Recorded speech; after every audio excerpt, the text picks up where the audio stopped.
Tell the truth, I look better under you. I can't lose when I'm with you. How can us lose and miss the moment? You just too important. Nobody do body like you do. I can't lose.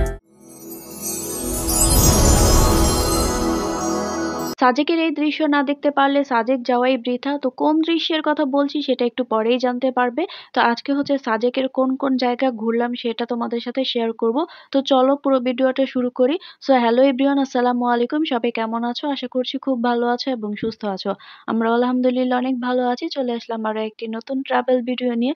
তো একদম ভোরবেলা ঘুম থেকে উঠে গিয়েছি। এটা ছিল একদম ভোর ৫টা বাজে।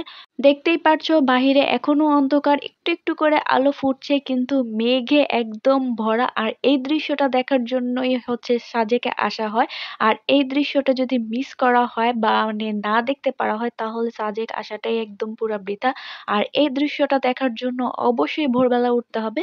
সো আমরা হচ্ছে ফোনে অ্যালার্ম দিয়ে রেখেছিলাম, ভোর ৫টা বাজে ঘুম থেকে উঠে গিয়েছি। উঠে হচ্ছে এই মনোমুগ্ধকর দৃশ্য দেখলাম, কিছু ভিডিও করলাম, পিক তুললাম। তো সবকিছু করে রেডি হয়ে বের হয়ে পড়লাম একটু ঘোরাঘুরি করার জন্য। তো প্রথমে গিয়েছিলাম নাস্তা করার জন্য, কিন্তু নাস্তা এখনো রেডি হয়নি। তাই ভাবলাম যে অন্য কিছু করি। আমাদের হাতে যেহেতু সময় কম ছিল, 10:30টার মধ্যে স্পট ধরতে হবে। আর 10:30টার মধ্যেই হচ্ছে আমাদের সবগুলো স্পট ঘুরে দেখতে হবে। যেহেতু কালকে হচ্ছে আমরা কিছুই দেখতে পারিনি, ঘুমিয়েছিলাম বলে। তো আজকে হচ্ছে সবকিছু একদম কমপ্লিট করতে হবে। তো এখানে দেখলাম যে পাহাড়ি বাজার বসেছে। আর এই প্রথমবার হচ্ছে আমি পাহাড়ি বাজার দেখলাম। আর আমার অনেক ইচ্ছা ছিল বাঁশকুড়াল নিয়ে আসার বাসায়, কিন্তু আমাদের যেহেতু আরো অন্য জায়গায় ঘোরা বাকি আছে তো নিয়ে আসা যাবে না, সেই কারণে আর কিছু কিনলাম না। দেন আমরা চলে গিয়েছিলাম ফার্স্ট স্পটে। আর ফার্স্ট স্পট ছিল স্টোন গার্ডেন। তো স্টোন গার্ডেনে প্রবেশ করার জন্য 20 টাকা করে টিকিট লাগে। তোমাদের ভাইয়া ঢুকিনি, আমি হচ্ছে ঢুকেছিলাম আমার মেয়েকে নিয়ে। আমার মেয়ের টিকিট লাগেনি। তো এই তো ভিতরে ঢুকে পড়লাম। আসলে স্টোন গার্ডেনটা বাইরে থেকেই দেখা যায়। তারপরও আমরা ভিতরে প্রবেশ করলাম কারণ তোমাদের সাথে কিছু ভিডিও শেয়ার করব সেই কারণে। তো এই তো ভিতরটা কেমন তোমরা দেখতেই পারছো। আর ওই তো ওটা হচ্ছে রাস্তা, রাস্তার পাশেই হচ্ছে অল্প একটু জায়গা নিয়ে এই স্টোন গার্ডেনটা করা হয়েছে। স্টোন গার্ডেনটার নাম মূলত দেওয়া হয়েছে কিছু কিছু পাথর দিয়ে আর কি, স্তম্ভর মতো বানানো হয়েছে, সেই কারণেই হয়তো স্টোন গার্ডেন নাম দেওয়া হয়েছে। তো এখানে হচ্ছে একটা দোলনা আছে। আর আমার মেয়ে তো মাশাআল্লাহ যেখানে দোলনা দেখে সেখানেই ও বসবে, মানে ও দোলনা যে এত বেশি পছন্দ করে। তো হচ্ছে দোলনায় দোল খাচ্ছে আর আমি হচ্ছে তোমাদেরকে এই যে ভিউটা দেখাই। আর এটা হচ্ছে বাংলাদেশ ভিউ।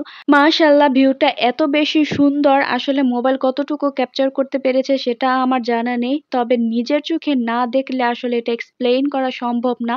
এত সুন্দর আল্লাহর সৃষ্টি, যে এত সুন্দর, আল্লাহ যে নিজ হাতে এত সুন্দর জিনিস সৃষ্টি করেছে সেটা দেখতে হলে অবশ্যই নিজে এসে নিজের চোখ দিয়ে দেখতে হবে। তাহলেই মানে একদম পিওর যে অথেন্টিক মানে সৌন্দর্য উপভোগ করা সেটা করা যাবে।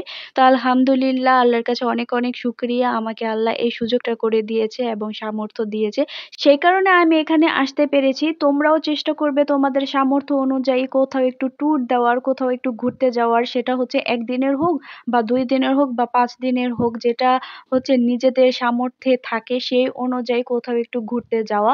আল্লাহর সৃষ্টি এত সুন্দর, আল্লাহর নিজ হাতে তৈরি এত সুন্দর সুন্দর জিনিস আছে, সেগুলোর সাথে পরিচিত হওয়া, সেগুলো নিজের চোখ দিয়ে দেখা, তাহলে দেখবে যে জীবনটা আসলে অনেক বেশি সুন্দর। তো আমাদের হচ্ছে মোটামুটি স্টোন গার্ডেন ঘোরা শেষ। এটা ছিল মানে স্টোন গার্ডেনের ভিতরেই পাথরের উপরে এই ব্রিজটা করা, যেটার ওপাশে আসলে জায়গা নেই আর কোথাও যাওয়ার। তো এই তো এই ব্রিজটার মধ্যে দাঁড়িয়ে কিছু ছবি তোলা যাবে এই আর কি।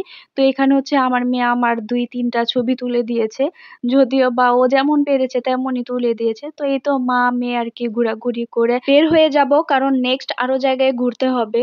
তো আমরা চলে আসছি নাস্তা করার জন্য, যেহেতু নাস্তা রেডি হয়ে গেছে। আর নাস্তায় ছিল ভুনা খিচুড়ি, ডিম আর পেঁয়াজ মরিচের ভর্তা, আর সাথে হচ্ছে একটা চাটনি। বিশ্বাস করবে না, খাবার এত বেশি টেস্টি এত বেশি মজার ছিল, মানে আমি ভুলতে পারবো না। সিএনজি এতটুকুই, এখন বাকি রাস্তা পায়ে হাইটা কম লাখ। এই তো আস্তে আস্তে উঠতেছি। ওই তো আমার মেয়ে আর ও এতটুকু উঠে গেছে। ওকে বলছিলাম লাঠি নেওয়ার জন্য, বাট ওরা লাঠি নিবে না। লাঠি না যার ভেজাল মনে হয়, লাঠি সামাল দিব কে। তো আস্তে আস্তে উঠি।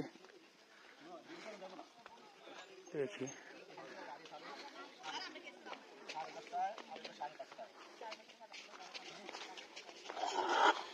কংলাক পাহাড়ে উঠতে 10 থেকে 15 মিনিট সময় লাগে, একটু ট্রেকিং করতে হয় আর কি।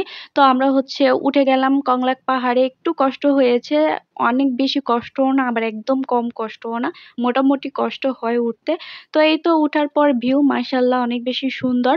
আর আমরা যেহেতু সকালবেলা হচ্ছে সব স্পট গুলো ঘুরছিলাম, তো অনেকটাই রোদ উঠে গিয়েছিল, সে কারণে আমরা ভালোভাবে ঘুরতেও পারিনি। তার উপরে হচ্ছে আমাদের সময় কম ছিল, তো যতটুকু সময় পেয়েছি ততটুকুর মধ্যে যতটুকু কভার করার ততটুকুই করেছি। তো এই হচ্ছে কংলাক পাহাড়ের অবস্থা। তো ওঠার পর অনেক বেশি গরম লাগছিল আর হাঁপিয়ে গেছি, তাই ভাবলাম যে একটু লেবুর শরবত খেয়ে নিই। তো এখানে লেবুর শরবত অর্ডার দেওয়া হয়েছে। তো ওনাদের হচ্ছে লেবুর শরবত বানানোর প্রসেসটা একটু ভিন্ন ছিল আর টেস্টটাও একটু ভিন্ন ছিল, তবে আমার কাছে ভালোই লেগেছে। তো এটার প্রাইস নিয়েছিল 60 টাকা। তো আমার কাছে মনে হয়েছে যে প্রাইস অনুযায়ী ঠিকঠাকই আছে, কারণ তাদের সবকিছু সেই উপরে টেনে নিয়ে যেতে হয়। সে কারণে আমি বলবো যে প্রাইসটা মোটামুটি ঠিকই আছে, আর শরবতের টেস্টটাও আলহামদুলিল্লাহ ভালোই ছিল। এই তো এটা হইলো কংলাকের একদম টপ। একটা দোকান আছে দেখা যায়, জুস টুস পাওয়া যেতে পারে।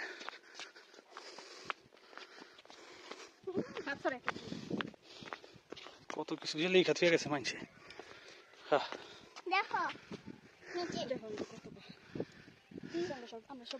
This is the view of Konglak.